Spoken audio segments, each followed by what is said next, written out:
While it's widely assumed today that to be evangelical means to reject LGBTQ inclusion, that has not always been the case.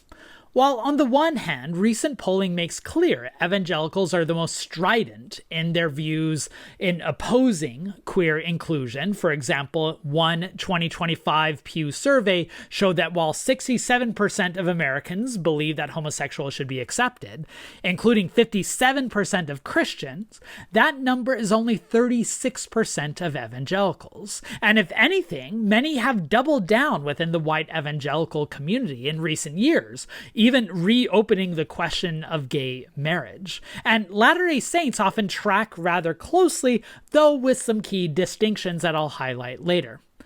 And so, yes, evangelicals, historians, and journalists often assume that this has always been the case, that evangelicals have held to traditional views that have remained the same even as the nation has evolved and become more secular, that it's rooted in how they read the Bible, and that a pro-LGBTQ evangelical activist appears impossible.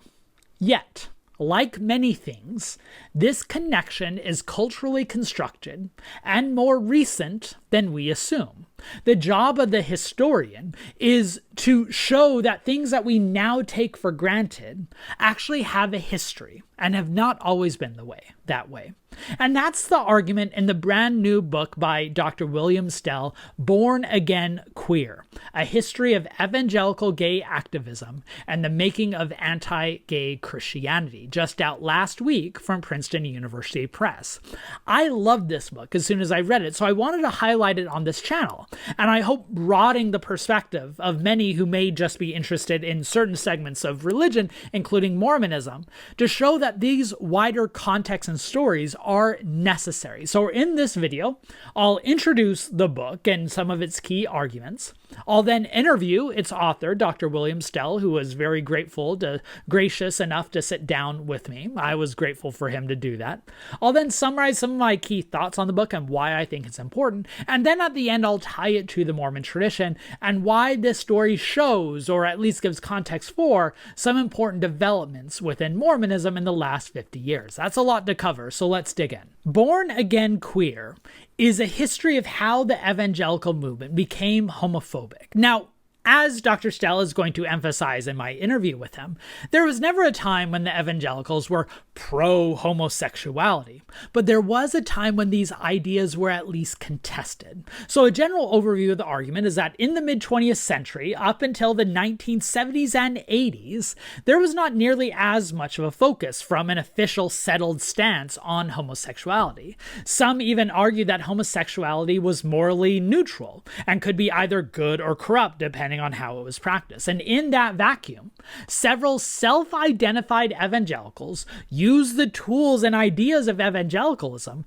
to argue for an embrace of homosexuality. Stell calls them gay affirming and is very careful not to use modern terms like LGBTQ or queer to describe what they were doing, to understand them on their own terms in their own context, especially back in that time period.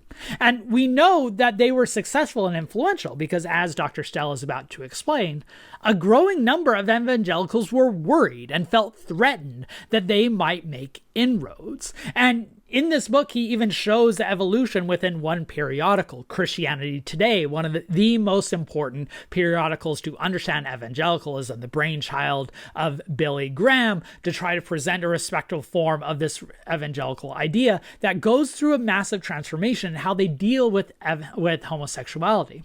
And yet this gay-affirming movement, always a minority, but a minority that was deemed threatening to the majority, ended up falling apart in the 1980s for a variety of reasons. The religious right coalition organizing resistance and triumphing in the primary form of evangelical identity, the growth of these ex-gay narratives of people who gave an excuse for why we can see homosexuality as just culturally imposed and therefore can be overcome, the AIDS crisis, which decimated hated the gay community and also provided ammunition for evangelicals to say that this is the wrath of God on them. And then, of course, there were divisions within gay-affirming evangelicals, and especially the failure of progressive evangelicals to support that movement. In telling this story, Dr. Stell focuses on 4 gay-affirming evangelical leaders, these influential voices that were trying to carve out space within the movement. That includes Troy Perry, one of the most prominent gay Christian voices in America, who founded the Metropolitan Community Churches, the MCC, one of the largest not just gay Christian groups, but gay organizations in the nation. You have Ralph Blair, who created Evangelicals Concerns and created these psychological arguments for inclusion. And then you have Virginia Mollenkott and Letha Scanzon, who authored Is the Homosexual My Neighbor, a very influential text from the 1970s that charted an alternate course than the faith eventually took. And through these stories, Stell argues that while we want to align, on the one hand, sexual liberation and secular liberalism, and on the other hand, sexual oppression and religious conservatism, those connections were never set in stone. They are the product of these decades of fighting. And this undercuts typical evangelical arguments by performing what Stell calls hermeneutical determinism, which I'll allow him to explain in the interview in just a bit. And so through this narrative, Stell is both making a firm case on including these gay-affirming voices within evangelical history, but also disrupting these deterministic models that it was always going to be the case that evangelicalism was going to be anti-gay. And so in the end, the title of the book, Born Again Queer, has a double meaning. Born again, of course, a reference to evangelical belief, but born again also in the sense that these ideas are born out of their cultures, and they often reflect their broader environment. And so you trace their evolution over time tells us a lot about that era. By the way, before I go much further, just a reminder that if you enjoy this type of historical content that connects the past to the present, make sure you are subscribed to this channel. Every Friday, I pull back the curtains on the historian's craft, either interviewing authors, dissecting new books, digging into sources behind common arguments, so that you can get the historical tools to also bring this long-term perspective on modern moments. And if you want to give back, you can become a member, where for a nominal fee, you get early access to videos, you get icons next to your name when you comment, and you can feel satisfied that you're supporting public-facing historical scholarship. Also, please subscribe to my free Kit newsletter and follow me on my different social media platforms. You can find all of those links in the video description. And please mark your calendar for Wednesday, June 3rd at 6 p.m. Mountain Time for my next live discussion. More information on that pretty soon. Anyways, let's get back to the book Born Again Queer. Dr. William Stell received his PhD in religion from Princeton University, one of the best programs in American religious history. He currently teaches religion at New York University, and he's published articles in a broad swath of important periodicals like Church History, Journal of History of Sexuality, Theology and Sexuality, American Religion, as well as the Rutledge History of Religion and Politics in the United States. He's also, in the last year, been doing great videos on TikTok and Instagram that I strongly recommend going to check out, providing more perspective on these topics in a very approachable way. He is now, after this great book, working on a biography of Troy Perry, one of the key subjects in the book that I'm very excited about. But with all that introduction out of the way, let's get to the interview with Dr. William Stell. All right, I am pleased to now be joined by the author himself of the brand new, let's see, what side is it? There it is, brand new book, Born Again Queer, Dr. William Stell. Thank you so much, William, for joining me today. Thanks so much for hosting, Benjamin, and thanks to our viewers. So let's start at a very basic level. What led you to interrogate this largely forgotten story in American evangelicalism? Yeah, multiple ways to answer this, right? There's the more boring way, which is simply, right, being a student, studying history, and then stumbling on sources, right? Stumbling on subjects and realizing that for me, I was writing a graduate paper. I was in my master's program writing a research paper and learned about one of the texts that come up in this book, this book called Is the Homosexual My Neighbor? I learned about this book. I was like, this is fascinating. And then you just go down the rabbit hole, right, and keep going down. And all of a sudden, you see these rabbits that no one has talked about before. And then you start realizing, I think these rabbits have something to teach us beyond, this rabbit hole. To stick to the bit, right? To commit to the metaphor. The more interesting answer, besides just the sources, involves being a student at an evangelical college years ago, and like a lot of evangelical colleges and other religiously affiliated colleges and universities, this one had a statement of faith, had a community covenant, as they call it, that stated that all same-sex sexual behavior is sinful.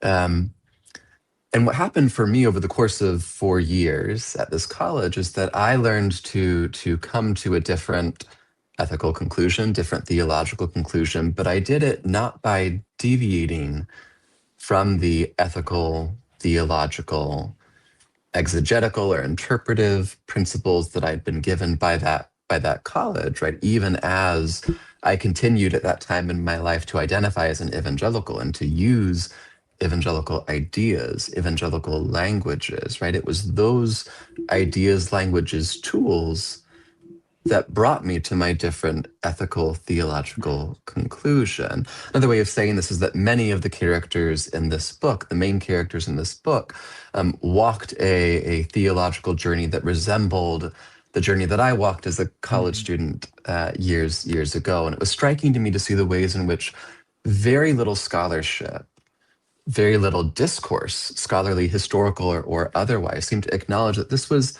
the thing that was happening for a lot of people.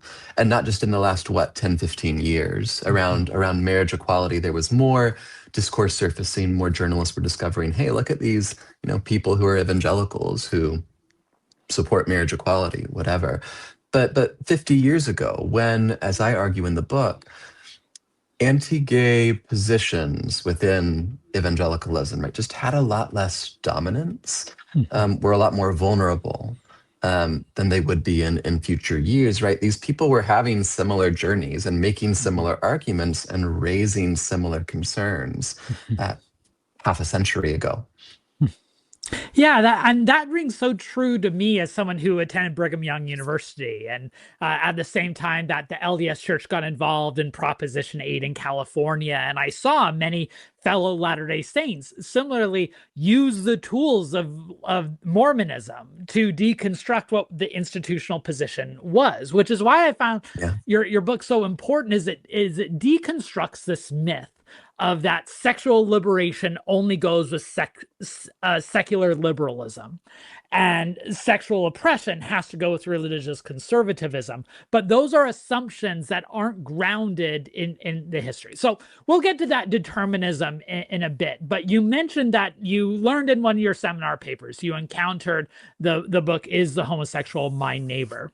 So that's one book and two of the key characters in your work. How did you come upon the other two characters? And perhaps more importantly, how do we determine how influential those types of voices that are typically forgotten in our evangelical histories, how influential were they in their time?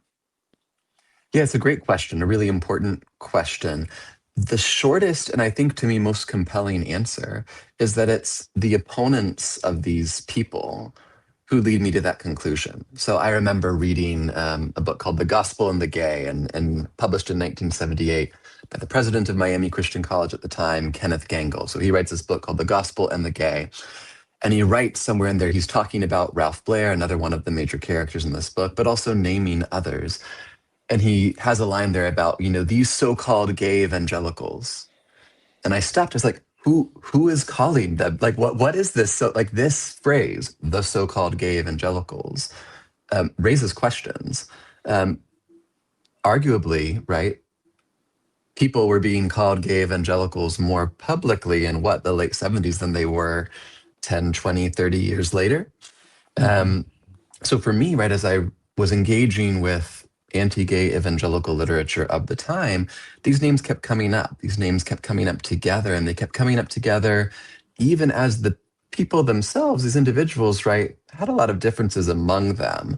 They all claimed the label evangelical. They all came from communities and worked for communities and institutions that claimed the label evangelical, but they had different faiths, different backgrounds, different ways of inhabiting that label. Um, and yet, even as they are different, they're working together and they're being put together by, again, these anti-gay evangelical voices. And so for me, when it comes to the question of influence, how influential were they? There's all kinds of ways to assess this, all kinds of ways to speculate it. And I throw in different stats, well, here we have this, in this evangelical periodical, for example, they took this, note, they asked all their editors and readers and board members, right, what's the most influential book of the year? And then they calculate them up. And Is the Homosexual My Neighbor shows up on that list, right? And this is evidence that matters. It's also the case that for me, the evidence that is most compelling, most striking are, right, lines like the so-called gay evangelicals, why this president of an evangelical college in 1978 appears to be genuinely afraid that people like Ralph Blair are going to control some notable chunk, influence some notable chunk of his movement. And I do a lot of work of tracing this throughout the book, not just in public discourse and books and periodicals, but in letters, right, in correspondence between these leaders, right? I think that it is only sensible to conclude that whatever the chances are that these people would actually control the movement, right? I don't think the chances were very good that evangelicalism was ever going to become a largely gay-affirming movement. But some of the most powerful evangelicals in the nation were really afraid of something like that. Yeah. And that itself is really compelling to me. Yeah, it shows that this sense of certainty that evangelicals now take for granted was not always in place, which leads me to the next question. Is you introduce a term, what you call hermeneutical determinism, and how we often look at evangelicals and we say, well, because they read this in the Bible, therefore it was always determined that they were going to take this stance. And you try to both historicize that argument, but also complicate it by saying that we can't merely perpetuate what the certainty they present, because in reality, that certainty was masking profound questioning. So why don't you talk about that and how this is relevant, of course, to the gay affirming movement, but also to the broader context in which we understand evangelicalism and religion? Yeah. So this term for me, and I'll break it down just a sec, but for me, this term is about much more than the issue of sexuality or other issues of gender and sexuality. This is about how evangelical power works. So hermeneutical, fancy term for interpretation, right? Not just the scriptural interpretations of a community, but their approaches, their principles when they interpret their scriptures. And the determinism is a term that historians use to describe, right, historical accounts that explain what happened as some sort of inevitable consequence of things that had happened prior. So you might see different historians or different folks talk about different categories of determinism: technological determinism, environmental determinism. I coined this term, hermeneutical determinism, to describe what happens when we as historians and others, explain the actions of our religious subjects as an inevitable consequence of the hermeneutical principles, the interpretive principles and approaches that those subjects apply or purport to apply when they read their scriptures. So a classic one for evangelicals would be biblical inerrancy. So why are evangelicals so anti-gay? You can ask all kinds of folks that question, be they scholars, be they not, be they different kinds of scholars, historians, theologians, with different commitments or no commitment to evangelicalism or Christianity at large. A lot of them will answer that question, why are evangelicals so anti-gay, with language like biblical literalism, biblical inerrancy, a high view of using evangelicals' own language, a high view of biblical authority, using their own language for how they frame their interpretations of the Bible as if it was a sufficient historical explanation. there are all kinds of problems with that explanation, as I describe in the book.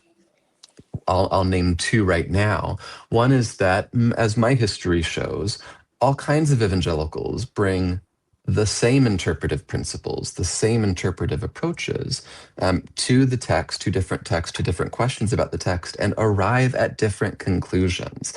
So it's not as simple, in spite what many evangelicals will tell you and what they want to believe, that, well, if you just affirm A, B, C, our specific set of interpretive principles, then you will come to this specific set of interpretations. It's just not what history teaches us, and you can't hold that, right? You just can't study history and come to that conclusion. There's too much interpretive diversity within any religious tradition for that to hold water. So that's an issue too. Um, the one thing I'll say, right, to get at this second major problem that I see, and this is to the point of, right, how evangelical power works. That so much of what passes as an interpretive principle, an interpretive approach, so much of what we call or we imagine a kind of stable, consistent method of reading the Bible or a scripture is really malleable, is really, at the end of the day, largely rhetorical. An example that comes up with biblical inerrancy. Just a few weeks ago, I heard a theologian quoting another theologian talking about how what use is a doctrine of biblical inerrancy if there is no inerrant interpreter? Which is a great theological question. What my book is saying is, right, in a way that kind of misses the point, or misses the historical point, which is that the precise value of a purported doctrine of biblical inerrancy is to pretend to be that inerrant interpreter. In other words, every time you are seeing biblical inerrancy invoked, right, it is almost always being invoked as a way of arguing that one's particular interpretation at that given moment is what's inerrant. This is rhetoric. And maybe it's not reducible to rhetoric. Maybe there is some sort of method to be discerned, but it's at least as much rhetorical tactic, malleable rhetorical ploy, as it is any sort of stable method of reading. Yeah, I think that's very well said. So with these alternative interpretive readings in play in the 1950s through the 1980s with this gay affirming movement, why does that movement in the end fail? And why does the idea of an evangelical gay activist become an impossibility? Really important question. And really, there are many different answers. One that I'll say at first, right? It's important to remember that through the period of this book, through the 1980s, American Christianity at large, evangelical and otherwise, is overwhelmingly anti-gay. So in some ways, evangelical homophobia, evangelicalism's anti-gay positions for the majority of this history really doesn't need much of an explanation. And you could offer all kinds of steps towards explanations, right? Patriarchy, religious patriarchy, for example, a kind of broad anti-queerness that we see in evangelicalism and more broadly, right? This can be a sufficient explanation for why it's not succeeding on a sort of grander scale.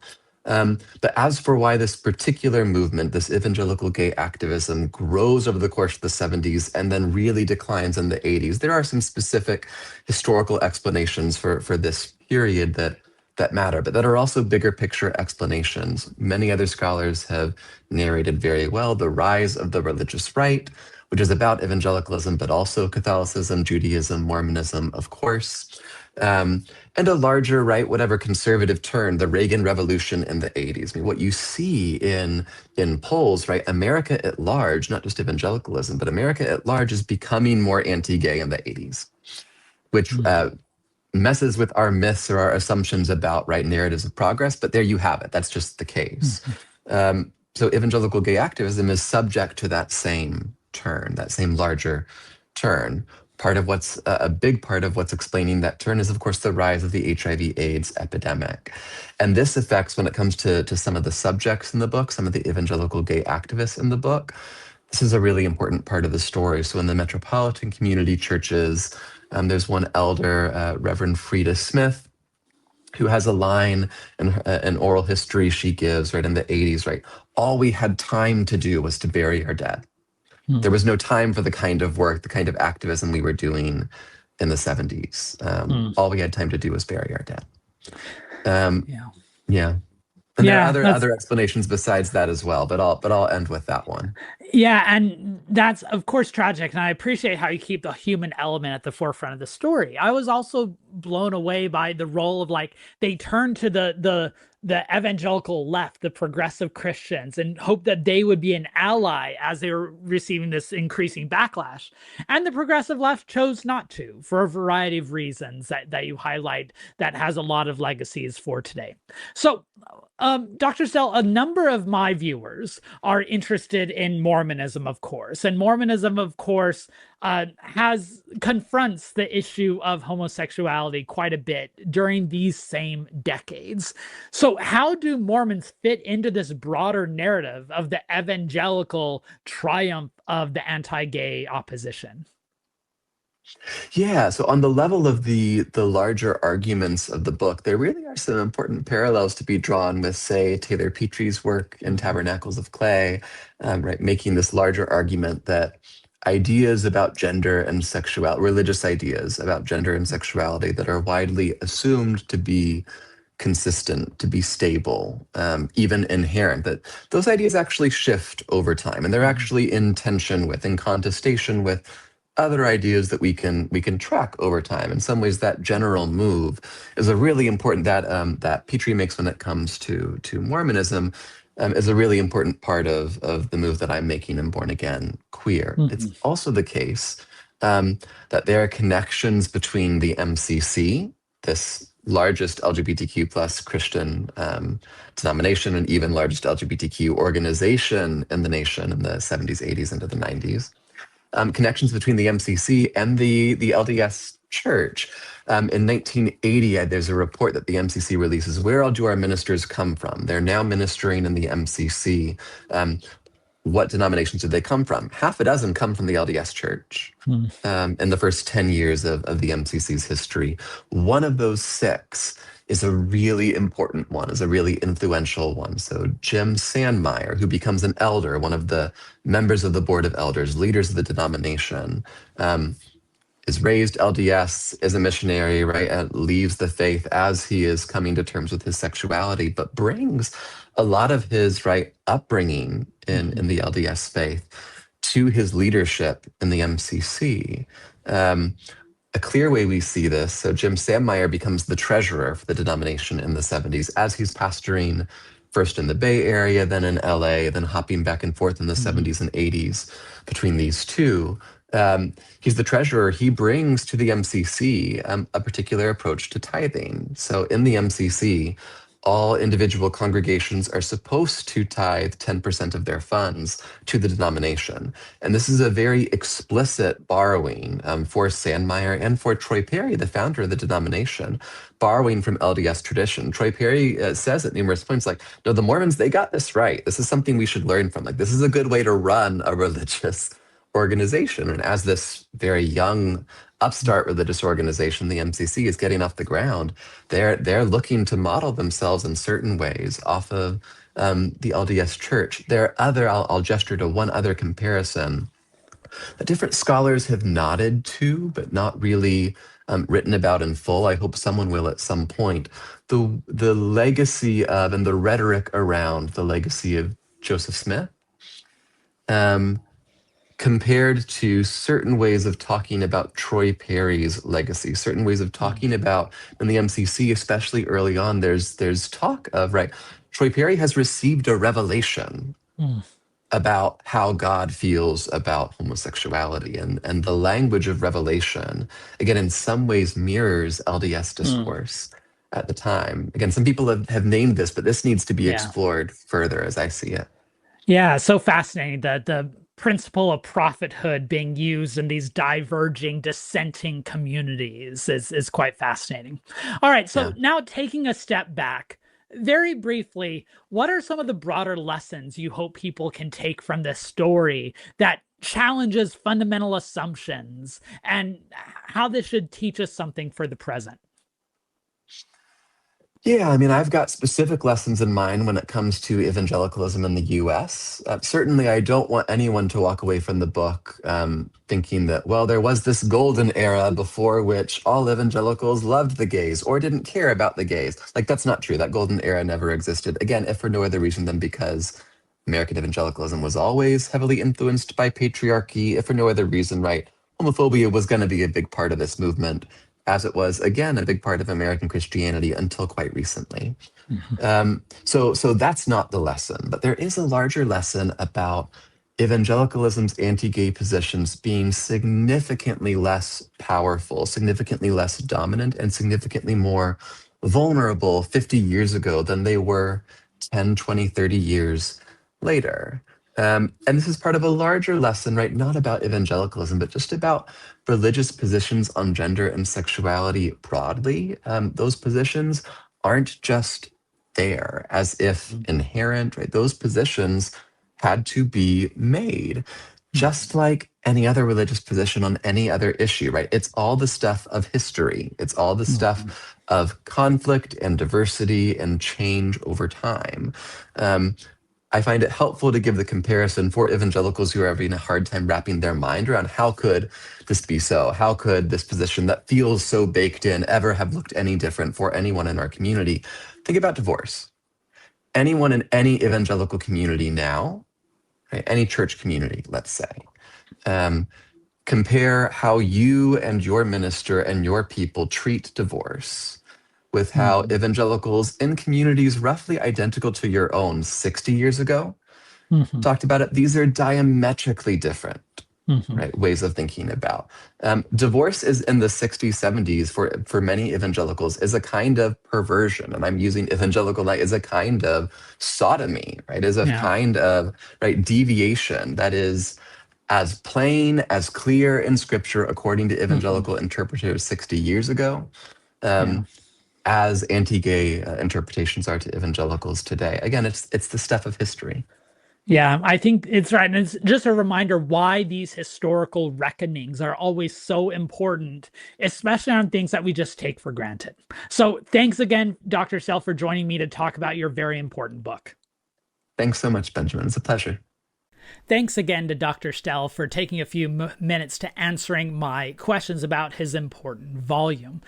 This book, just as a few words of praise for why I found this book so important. It's powerfully written and very readable. The chapters are very short. They're grouped together in 6 parts, so you will fly by as you read this volume. It has an excellent grasp of the sources, including oral histories with those involved, as well as collections that are not even in archives yet. So this is the first time a historian is drawing from these sources. He also always keeps in mind the human connections and the stakes, knowing that this is not some staged story in the dusty shelves of history, but it has direct relevance to today with living, breathing humans at the center of it. And his key lessons from the book are quite crucial, that culture wars are fought within communities, not amongst communities. In other words, the culture war over homosexuality took place within the evangelical movement, not a united front against homosexuality. That we can't take evangelical homophobia for granted, that it's not inherent, but rather taught and constructed, that this hermeneutical determinism has broad lessons beyond just the anti-gay evangelical movement. Even the definition of evangelical as a label comes into question in this book, like it does in a lot of recent scholarship, showing how it's framed around cultural expressions rather than mere ideological or theological principles. I hinted at this in the interview, was very taken back by the sobering analysis of how at a moment of weakness, when this gay-affirming evangelical movement was faltering and they turned to progressive Christians, the liberal left, the left Christian, left evangelicals, rather than the religious right, we had the religious left, that they chose not to support the gay-affirming movement, which I think has some long-lasting legacies, even though he doesn't get into the book, of why the religious left does not take root in the progressive movement, because it does not, for a number of reasons, it does not buy into that culture war. But of course, I also was thinking about the broader lessons of Mormonism, which I'm glad Dr. Stell was able to touch on, but I thought I'd go into at least a bit more detail here. Because as Dr. Stell highlights, even though Mormons don't show up a lot in the book, they are both framed by this broader context, as well as their story only makes sense when understanding what's going on, that they were involved in these broader disputes. So I'll highlight 3 ways that I think this story is important for understanding Mormonism.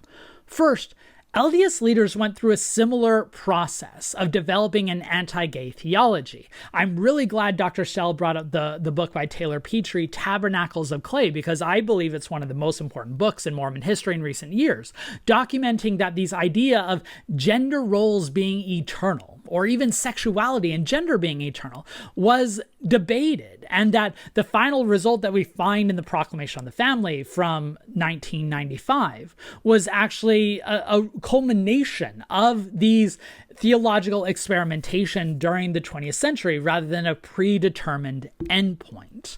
That the creation of theology, of a theology that gender is inherent and eternal, was never predestined, but was something that had to be constructed, especially in response to these previous arguments. Second main point on the Mormonism angle. LDS leaders also use this broader anti-gay movement to gain cultural acceptance. Stell demonstrates how the politics of evangelical, what it means to be Christian in America, is redefined along these culture war lines, which meant it defined what it means to be a good Christian. And Mormons were therefore able to prove their Christian bona fides, take another step in the cultural assimilation process by joining that movement. So you see the cultural politics at play. And third, I think a good reminder from this book, Born Again Queer, is to look at these marginalized voices who offered an alternative, and that even though they end up losing the cultural battle, that does not mean their words are any less important. So in Mormonism, at the same time that Troy Perry is creating the MCC and these others are arguing for evangelicals concerned and providing a space for gay evangelicals, Mormons are also doing that same thing. Affirmation is created in California and Utah in the late 1970s on those same principles, that they are using the tools of Mormonism to construct a theology that is much more inclusive for marginalized genders and orientations. And I think including those voices is important, that our broader histories are not complete without them. I hope you found this video useful. I hope you want to go and buy that book, Born Again Queer, by Dr. William Stell, published by Princeton University Press. Is a phenomenal book that uncovers this forgotten history that has broad relevance for today. It's a great reminder that things we take for granted may not have always been that way, and that the job of the historian is often to show paths not taken, that it shows not just how we got here, but why we didn't go to other places, that these lost voices are necessary, and they should unsettle our assumptions and point to new sensibilities. In other words, this book is a great reminder that history has never been more relevant than it is today. I hope you found this video useful. Go check out the book, subscribe to the channel, become a member if you want to give back, because these historical discussions are fundamental, because they show us not just the world that is, but the world that could have been.